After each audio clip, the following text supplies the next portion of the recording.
ఈరోజు దేవుని వాగ్దానం యాకోబు గ్రంథం 5వ అధ్యాయం 15వ వచనం. విశ్వాస సహితమైన ప్రార్థన ఆ రోగిని స్వస్థపరచును.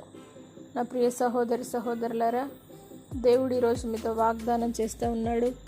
విశ్వాస సహితమైన ప్రార్థన మీరు చేసినట్లయితే తప్పక మీకున్న అనారోగ్యం నుండి దేవుడు విడిపించి మిమ్మల్ని స్వస్థపరుస్తాడు. కాబట్టి విశ్వాసమే మీ జీవితంలో మీకు జయమును అనుగ్రహించేది. కాబట్టి విశ్వాసమే మిమ్మల్ని స్వస్థపరిచేది. కాబట్టి మీలో ఉన్న విశ్వాసాన్ని ఇంకా రెట్టింపు చేసుకొని దేవుని కొరకు జీవించండి.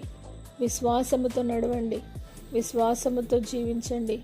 విశ్వాసము ద్వారా శూర కార్యాలు ఆయన తప్పక జరిగిస్తాడు. కాబట్టి విశ్వాస సహితమైన ప్రార్థన మీ యొక్క ప్రతి అనారోగ్యము నుండి విడిపించునుగాక.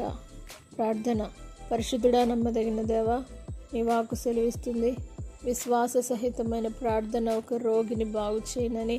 అవును ప్రభు, ఎంతమంది అయితే అనారోగ్యంతో ఉన్నారో, విశ్వాసంలో సన్నగిలిపోయి ఉన్నారో, ఇప్పుడే ప్రతి ఒక్కరు విశ్వాసాన్ని దృఢపరచండి, బలపరచండి.